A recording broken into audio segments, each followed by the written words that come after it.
Hey everyone, welcome to the Daily Illini post-game recap of the Illinois-Chattanooga game. I'm Carson Gourdie alongside Ben Fader, and Illinois won 31-0. They're 3-1 for the first time since 2015.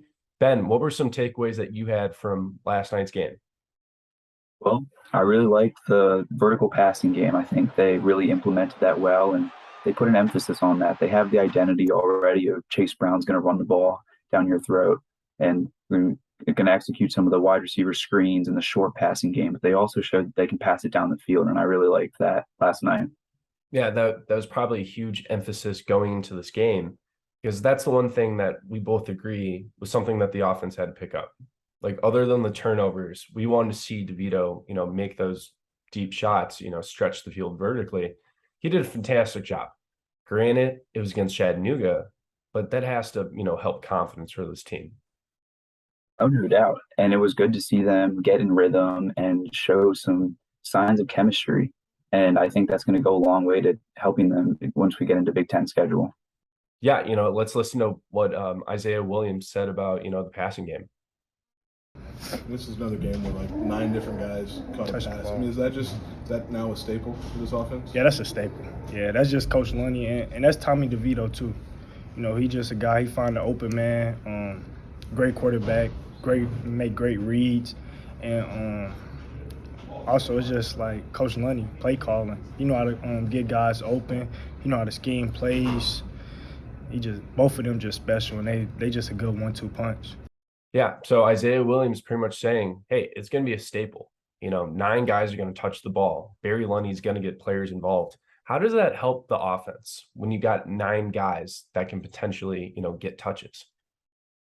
Think it opens things up, especially for Chase Brown. They know what their strength is with him running up the middle, but I think when you have a bunch of guys that can catch passes, it really brings up some question marks. And being unpredictable is huge in college football, and especially in the Big Ten. So you have Pat Bryant, Brian Hightower, Isaiah Williams who can go out, and they're the usual suspects. But then you have guys Tip Ryman, Luke Ford, Michael Marquez caught a touchdown last night. So it's really big to have that. And they're not really sure who to guard because we don't even know who's getting the ball on the next play. It's only Tommy DeVito and Barry Lunny pretty much and the rest of the offense. So I think it's good and it opens things up. Yeah. Michael Marquez, second career touchdown. It's good to see that tight end action. And then, another aspect, Chase Brown, another 100-yard game. Like he's one of the most consistent running backs in the nation so far. Yeah, definitely. He just knows how to run the football. And last night the offensive line kept the pocket clean. They opened some big holes for him. I mean, on that first touchdown, he literally carried 2 Chattanooga defenders on his back into the end zone. So he's really strong. He knows what he's doing. He knows how to carry the football. He knows where to find the holes in the defense, and he hits them hard. Yeah. And the one thing with this offense, going into the game, what were they, 18-point favorites? Me and Josh Peach, we thought, hey, let's just win the game. 24-14, treat it like Charlotte last year.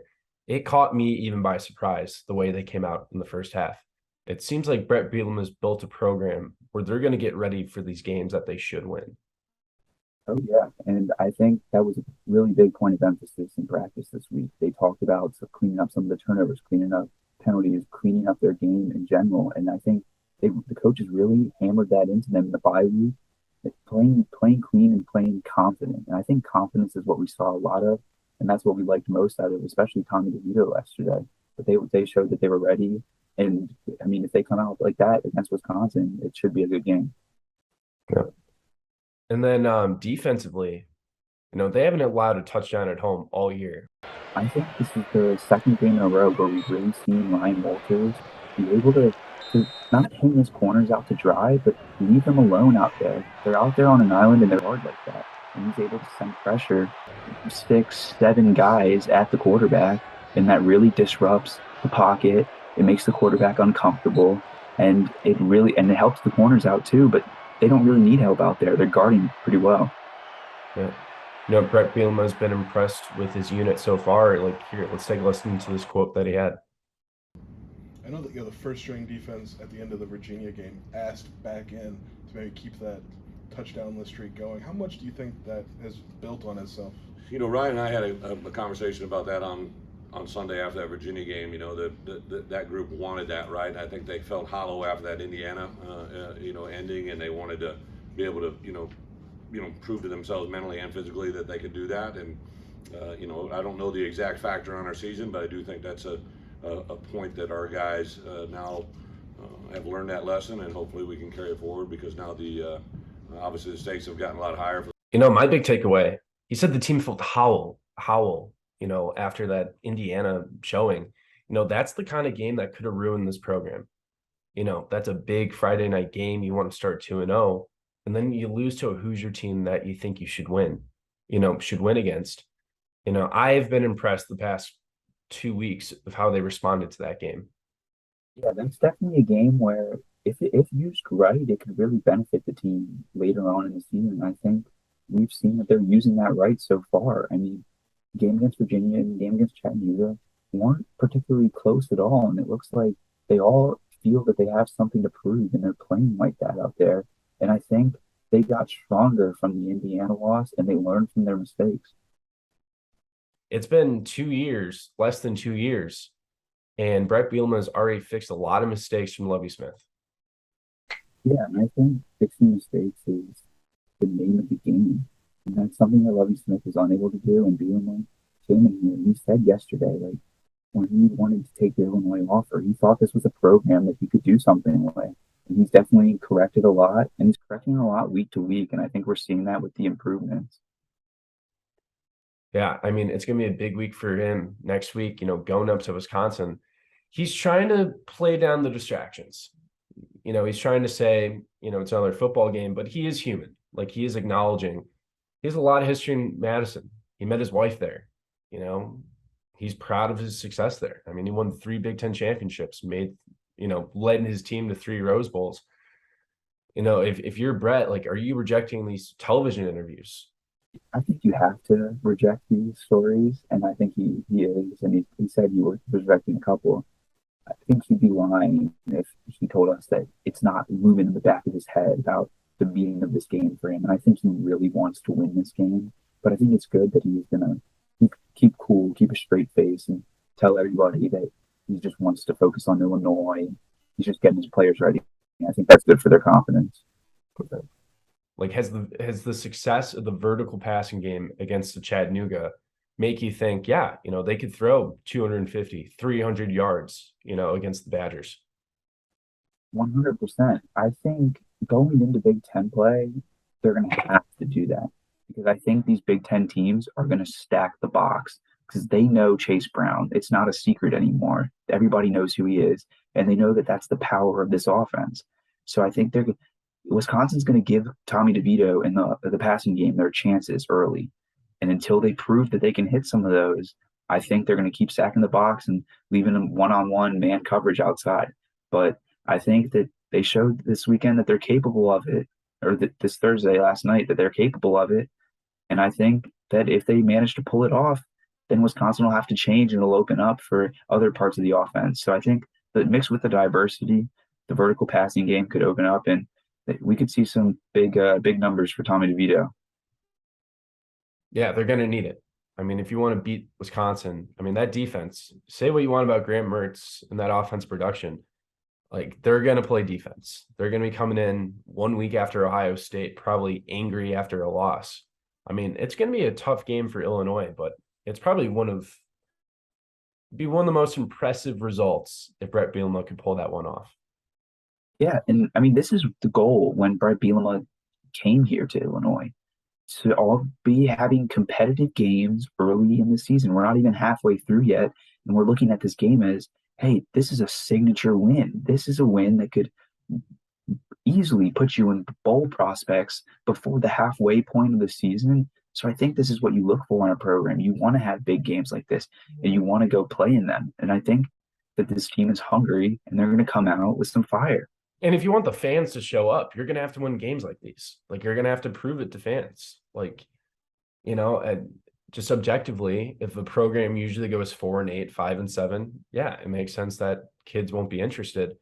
The students showed up in the first half yesterday, and I felt like, that provided a different kind of atmosphere different from most Illinois games.